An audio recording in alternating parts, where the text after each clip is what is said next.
Welcome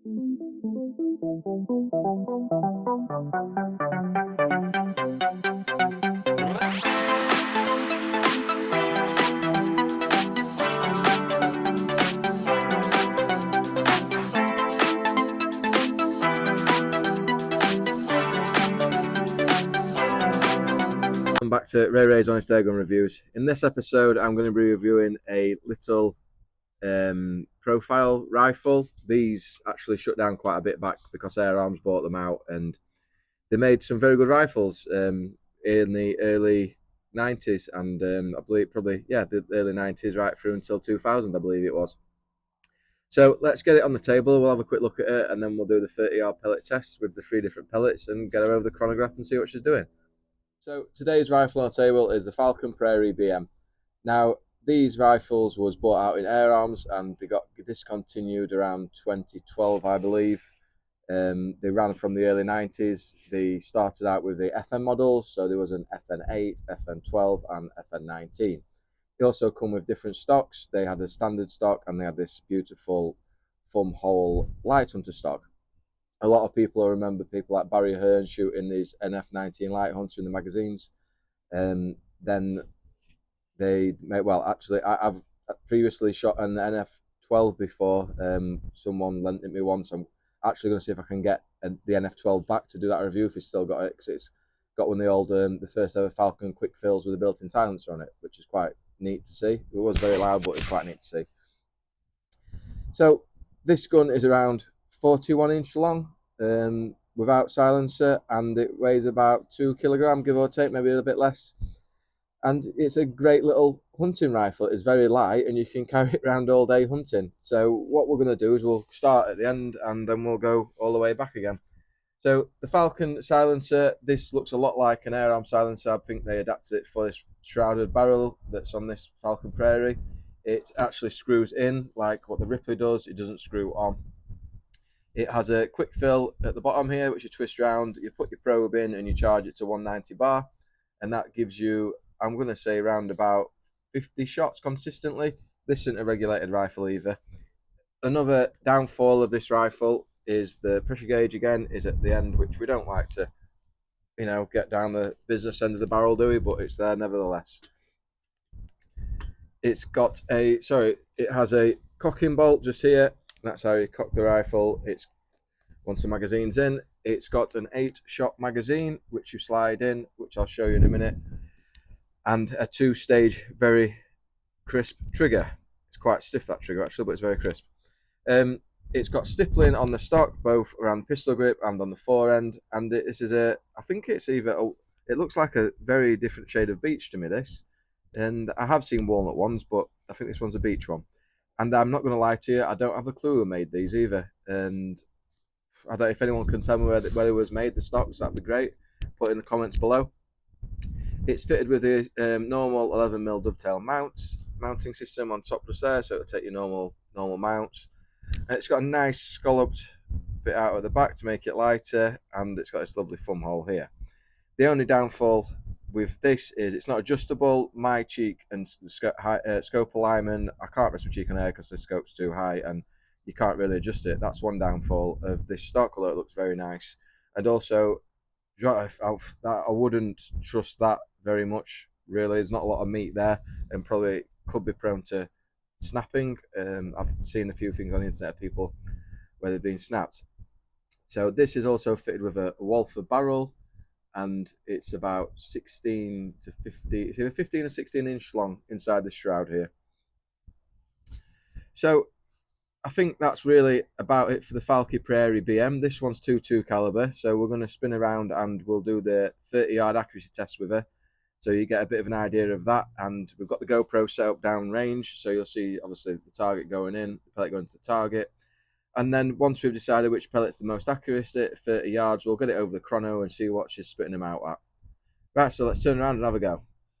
So these are the original Falcon magazines that come with the rifle, and they're made out of metal. They're not that great. The magazine system on these was not that great. There's a little spindly bit that basically goes into that. When you push the cocking lever forward and down, it turns it for the next pellet. When you take it out, it turns it and turns the next pellet. There's no, it's not spring led or anything. I mean, it's quite well made, but it's just not a great system. And these ones are the ones that obviously, we've opted for. This is made by SMW. I think they're over in Hull, and these are spring loaded ones. They're all right, yeah, they're 3D printed, but they're very good quality 3D printed. They've got a nice little bit of rubber in there to keep the pellet in place. So we're going to put 5 pellets, try the JSB Hades at 30 yards, and let's see what we get. So we'll put 5 shots at 30 yards with the JSB Hades. See what we get.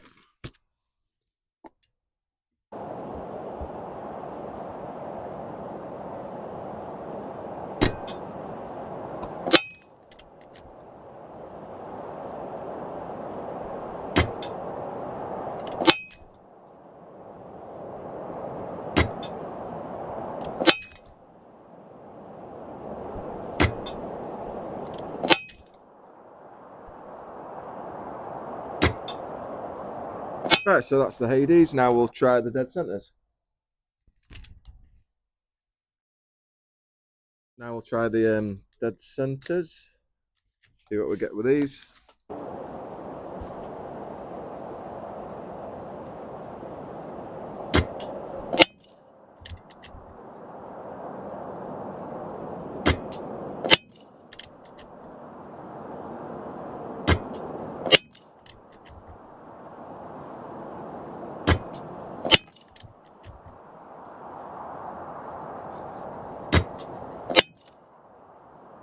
Right, and then now for the Crossman Acapels. Now the Acapels.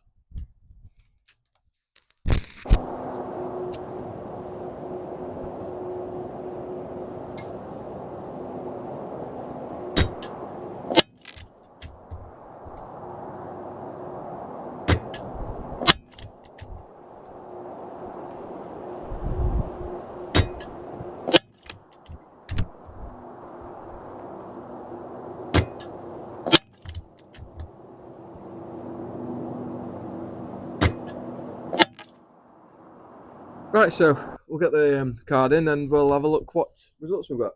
Right, I'm absolutely shocked at the accuracy of this rifle. I've never really shot one very much actually, so I can't really comment on the previous ones. And I would like to try and get one in 177 to see the accuracy of that, because that's just absolutely bewildered me. That has them accuracy results. That JSB Hades, 30 yard, the dead centers, again, 30 yard. The Acapels, all right, we've got one fly there, but they're all really good groups, them, for this rifle, I think, over at 30 yards. I know there's going to be a lot of other people out there that use these and probably still use them regular, to be honest, and get a lot of love and enjoyment out of these. I think I definitely would. I'd love to take it hunting. I'm going to see if the owner of this rifle would let me take it and do a video with it. That'd be great. And see if I can do some squirrel shooting with it or something. But yeah, that means the JSB won, so we'll get the chronograph out now and we'll do a quick chrono test and see what she's spitting the JSBs out at. So we'll do 5 shots with the Falcon Prairie BM, see over the chronograph and see what we get. Now, the first shot was done just to test it. It's done 11.6 and 574 feet per second. Won't bang on 12. 11.4. 11.4. 11.6. 11.6. So yeah, that is quite consistent with the JSBs. Quite happy with that, to be fair, for a non-regulated rifle. So yeah, let's get back to the conclusion. Right, so the conclusion for the Falcon Prairie BM in 22 caliber, it's going to get a 7.5 because it's, well, the only thing is that I don't particularly like the stock. It's non-adjustable and my eye scope alignment's not great on that. And the magazine system isn't so great. The original magazine system isn't so great. The SMW ones, the magazines, the 3D print ones are quite good. But yeah, other than that, it's accurate, it's light, you could go out hunting with it all day long, and yeah, it's British. So thank you again, guys, for watching this. I really do appreciate you, watching. It really does help the channel. If you like this video, please like, subscribe, and share. And I'm now going to get a cup of tea because I'm absolutely frozen. So cheers, guys.